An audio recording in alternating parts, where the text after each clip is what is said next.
Isps Code, Chapter 11-2 of the Annex to the SOLAS Convention. International Ship and Port Facility Security Code. International Code for the Security of Ships and of Port Facilities. Part of this code is made mandatory by the Chapter 11-2 of the Annex to the 1974 SOLAS Convention. The code has two parts: Part A, mandatory, and Part B, recommendatory. Objectives of the code: establishment of an international framework that fosters cooperation between contracting governments, government agencies, local administrations, and the shipping and port industries in assessing and detecting potential security threats to ships or port facilities used for international trade, so as to implement preventive security measures against such threats. Determining the respective roles and responsibilities of all parties concerned with safeguarding maritime security in ports and on board ships at the national, regional, and international levels. To ensure that there is early and efficient collation and exchange of maritime security-related information at national, regional, and international levels. To provide a methodology for ship and port security assessments, which facilitates the development of ship, company, and port facility security plans and procedures, which must be utilized to respond to ships or ports' varying security levels, and to ensure that adequate and proportionate maritime security measures are in place on board ships and in ports. The ISPS code applies to the following types of ships engaged on international voyages: passenger ships, including high-speed passenger craft or HSC; cargo ships, including high-speed craft or HSC of 500 gross tonnage and upwards; mobile offshore drilling units or MODU or MODU; port facilities serving such ships engaged on international voyages. Definitions from SOLAS Convention, Chapter 11-2. International Ship and Port Facility Security, or ISPS Code, means the international code for the security of ships and of port facilities, consisting of Part A, the provisions of which shall be treated as mandatory, and Part B, the provisions of which shall be treated as recommendatory, as adopted on December 12, 2002, by Resolution 2 of the Conference of Contracting Governments to the International Convention for the Safety of Life at Sea, 1974, as may be amended by the organization, provided that 1. Amendments to Part A of the Code are adopted, brought into force, and take effect in accordance with Article 8 of the present Convention concerning the amendment procedures applicable to the Annex other than Chapter 1. And 2. Amendments to Part B of the Code are adopted by the Maritime Safety Committee in accordance with its rules of procedure. Ship-port interface means the interactions that occur when a ship is directly and immediately affected by actions involving the movement of persons, goods, or the provision of port services to or from the ship. Port facility is a location as determined by the contracting government or by the designated authority, where the ship or port interface takes place. This includes areas such as anchorages, waiting berths, and approaches from seaward as appropriate. Ship-to-ship activity means any activity not related to a port facility that involves the transfer of goods or persons from one ship to another. Designated authority means the organization or the administration identified within the contracting government as responsible for ensuring the implementation of the provisions of this chapter pertaining to port facility security and ship or port interface from the point of view of the port facility. Security incident means any suspicious act or circumstance threatening the security of a ship, including a mobile offshore drilling unit and a high-speed craft, or of a port facility, or of any ship or port interface, or any ship-to-ship activity. Security level means the qualification of the degree of risk that a security incident will be attempted or will occur. Declaration of Security, or DOS, means an agreement reached between a ship and either a port facility or another ship with which it interfaces, specifying the security measures each will implement.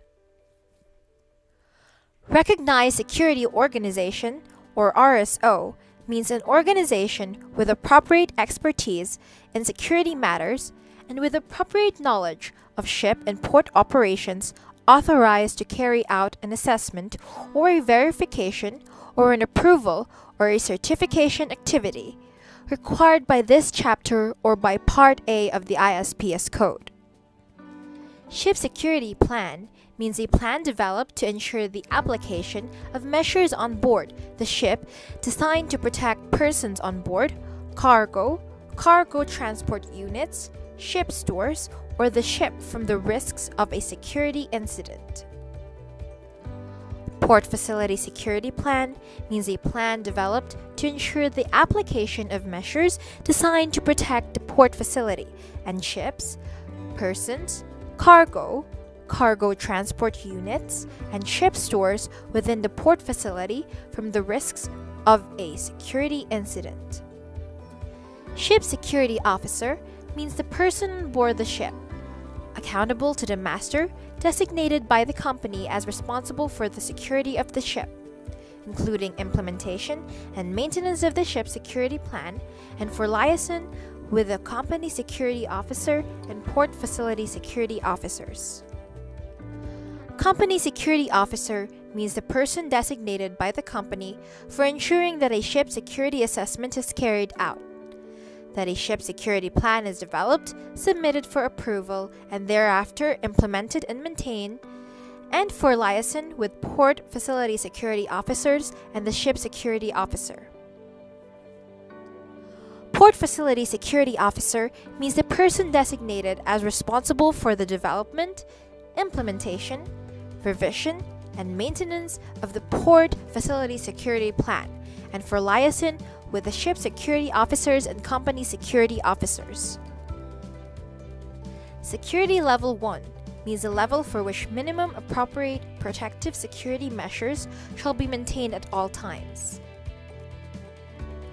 Security Level 2 means the level for which appropriate additional protective security measures shall be maintained for a period of time as a result of heightened risk of a security incident. Security Level 3 means the level for which further specific protective security measures shall be maintained for a limited period of time when a security incident is probable or imminent, although it may not be possible to identify the specific target. At Security Level 1, the following activities shall be carried out through appropriate measures on all ships, taking into account the guidance provided in Part B of this code in order to identify and take preventive measures against security incidents. 1. Ensuring the performance of all ship security duties. 2. Controlling access to the ship. 3. Controlling the embarkation of persons and their effects. 4. Monitoring restricted areas to ensure that only authorized persons have access. 5. Monitoring of deck areas and areas surrounding the ship. 6. Supervising the handling of cargo and ship stores. And 7. Ensuring that security communication is readily available. At Security Level 2, the additional protective measures specified in the ship security plan shall be implemented for each activity detailed above for Security Level 1, taking into account the guidance given in Part B of this code. At Security Level 3, Further specific protective measures specified in the ship's security plan shall be implemented for each activity detailed above for Security Level 1, taking into account the guidance given in Part B of this code. Whenever Security Level 2 or 3 is set by the administration, the ship shall acknowledge receipt of the instructions on change of the security level. Prior to entering a port, or whilst in a port within the territory of a contracting government that has set security level 2 or 3, the ship shall acknowledge receipt of this instruction and shall confirm to the port facility security officer the initiation of the implementation of the appropriate measures and procedures as detailed in the ship security plan, and in the case of security level 3, in instructions issued by the contracting government which has set security level 3. The ship shall report any difficulties in implementation. In such cases, the port facility security officer and ship security officer shall liaise and coordinate the appropriate actions. Responsibilities of contracting governments: approving the ship security plan or SSP and relevant amendments to an approved plan, verifying compliance with the provisions of Chapter 11-2 and Part A of the Isps Code, issuing the International Ship Security Certificate or ISSC, setting the applicable security level, ensuring completion and approval of the Port Facility Security Assessment or PFSA, designating the port facilities which will be required to appoint a Port Facility Security Officer or PFSO and prepare a Port Facility Security Plan or PFSP, approving the PFSP and relevant amendments to an approved plan, exercising control measures, testing approved plans, communicating information to the IMO and to shipping and port industries. Contracting governments can designate or establish designated authorities within government to undertake their security duties under the Code. The contracting government or its designated authority may also delegate the undertaking of certain duties to recognized security organizations or RSOs. The following cannot be delegated to RSOs: approval of a PFSA, designating the port facilities which will be required to appoint a PFSO and prepare a PFSP, approving a PFSP and any subsequent amendments, exercising control measures, setting of the applicable security level, establishing the requirements for a declaration of security or DOS, RSO recognized security organization. The following duties may be carried out by an RSO: Ship Security Assessments or SSA, preparation of Ship Security Plans or SSP, review and approval of SSP but not of those where the RSO has been involved in the preparation of the SSA or SSP, issuing an International Ship Security Certificate on behalf of the contracting government, conducting a Port Facility Security Assessment or PFSA, preparation of a Port Facility Security Plan or PFSP, verification of ship security systems, security equipment. Contracting governments shall determine when a declaration of security is required by assessing the risk the ship or port interface or ship-to-ship activity poses to persons, property, or the environment. A ship can request completion of a declaration of security when 1. The ship is operating at a higher security level than the port facility or another ship it is interfacing with. 2. There is an agreement on a declaration of security between contracting governments covering certain international voyages or specific ships on those voyages. 3. There has been a security threat or a security incident involving the ship or involving the port facility as applicable. 4. The ship is at a port which is not required to have and implement an approved port facility security plan. Or 5. The ship is conducting ship-to-ship activities with another ship not required to have and implement an approved ship security plan. Requests for the completion of a declaration of security under this section shall be acknowledged by the applicable port facility or ship. The declaration of security shall be completed by 1. The master or the ship security officer on behalf of the ship, and if appropriate. 2. The port facility security officer, or, if the contracting government determines otherwise, by any other body responsible for shoreside security on behalf of the port facility. The declaration of security shall address security requirements that could be shared between a port facility and a ship, or between ships, and shall state the responsibility for each. Contracting governments shall specify, bearing in mind the provisions of Regulation 11-2/9.2.3, the minimum period for which declarations of security shall be kept by the port facilities located within their territory. Administrations shall specify, bearing in mind the provisions of Regulation 11-2/9.2.3, the minimum period for which declarations of security shall be kept by ships entitled to fly their flag. This is an example of a DOS, or Declaration of Security.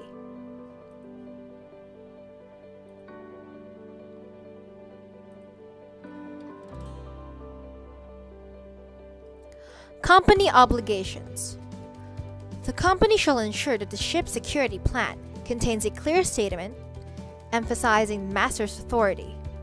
The company shall establish in the ship security plan that the master has the overriding authority and responsibility to make decisions with safety and security of the ship, and to request the assistance of the company or of any contracting government as may be necessary.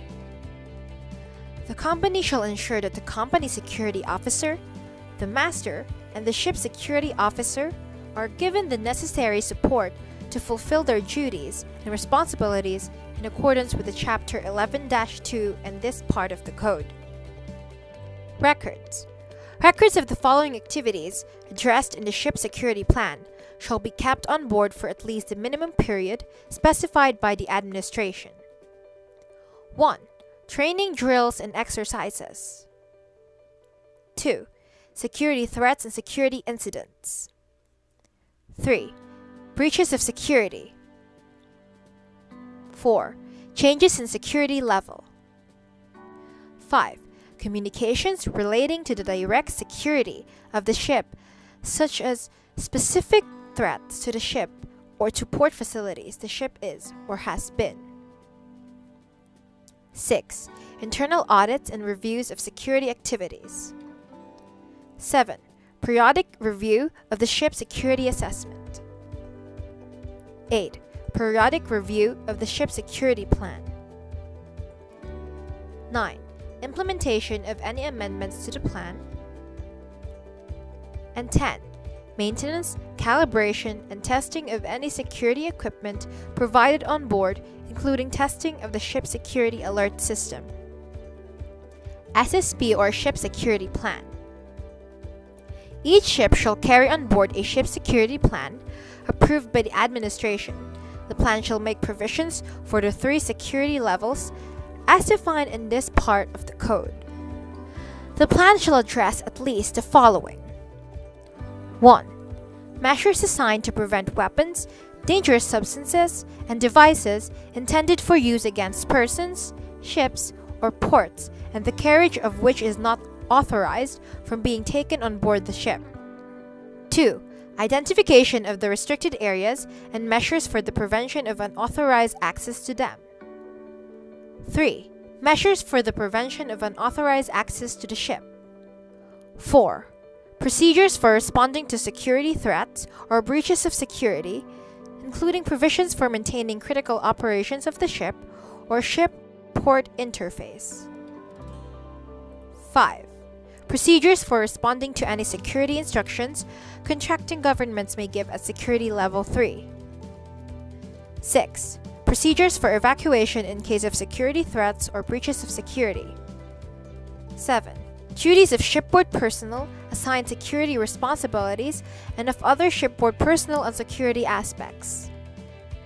8. Procedures for auditing the security activities. 9. Procedures for training, drills, and exercises associated with the plan. 10.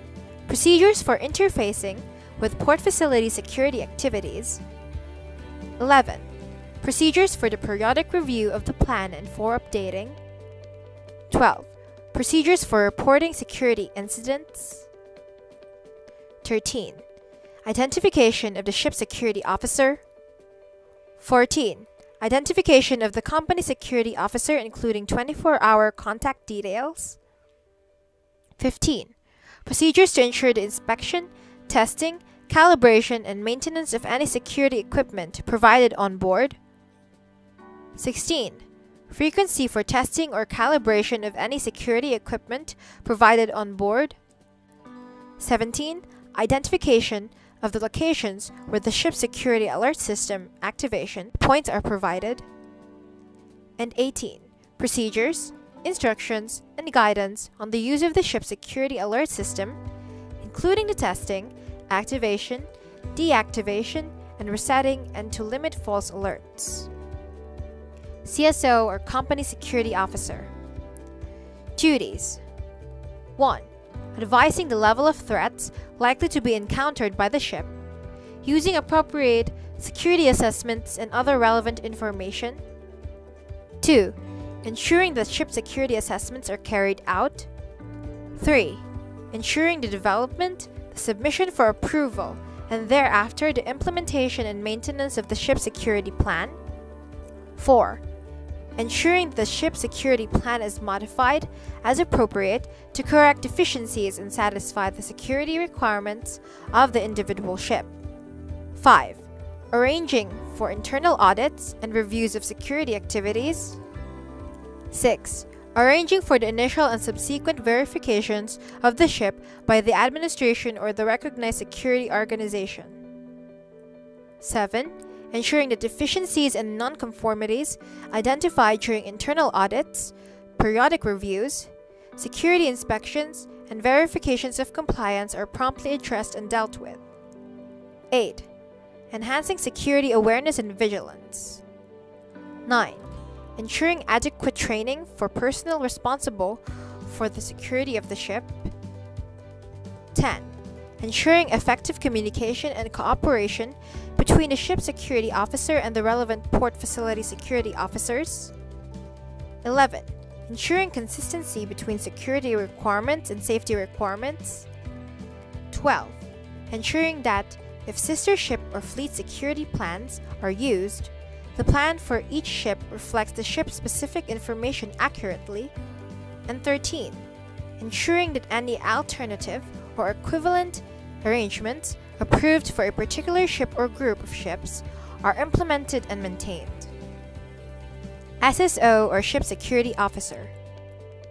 Duties. 1. Undertaking regular security inspections of the ship to ensure that appropriate security measures are maintained. 2. Maintaining and supervising the implementation of the ship security plan, including any amendments to the plan. 3. Coordinating the security aspects of the handling of cargo and ship stores with other shipboard personnel and with the relevant port facility security officers. 4. Proposing modifications to the ship security plan. 5. Reporting to the company security officer any deficiencies and nonconformities identified during internal audits, periodic reviews, security inspections, and verifications of compliance and implementing any corrective actions. 6. Enhancing security awareness and vigilance on board. 7. Ensuring that adequate training has been provided to shipboard personnel as appropriate. 8. Reporting all security incidents. 9. coordinating implementation of the ship's security plan with the company security officer and the relevant port facility security officer. And 10. Ensuring that security equipment is properly operated, tested, calibrated, and maintained, if any.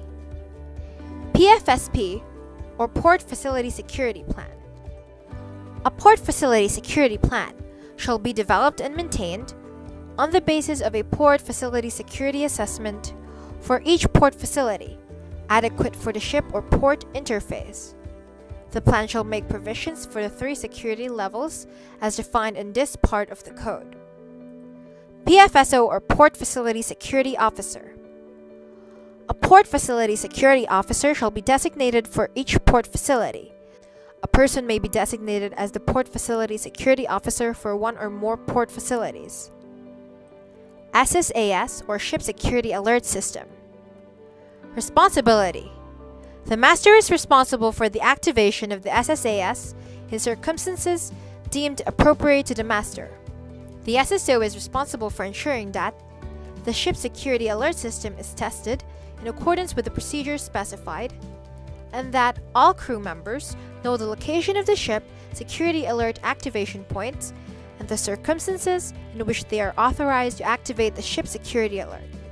The CSO is responsible for acting as the administration nominated competent authority and acting on security alerts received from the ship during testing of SSAS. All officers and crew must be able to activate the SSAS when ordered by the master or senior officer. Activation. When activated, it shall initiate and transmit a ship-to-shore security alert to a competent authority designated by administration, which may include the company. Identify the ship location and indicate that the security of the ship is under threat. Not send the ship security alert to any other ships. Not raise any alarm on board the ship, and continue the ship security alert until deactivated. SSAS routine testing. Tested monthly on a day agreed in advance between the master, SSO, and CSO. Telephone contact shall be maintained between the master, CSO during the test. Purpose of the test shall be confirmed. The alert shall be activated for testing. When the CSO receives the alert, the information contained in the alert shall be verified for accuracy. Information verified shall be the ship's identity or current position and identification as a ship security alert. CSO will then reset the alert from ashore. All other activation points on board shall then be tested. All future alerts shall be treated as real when there is no notice or agreement of testing between the ship and the CSO. International Ship Security Certificate. This is issued to a vessel after satisfying the requirement of Chapter 11-2 of the SOLAS Convention. This is checked by authorities in every port. This is an example of an International Ship Security Certificate.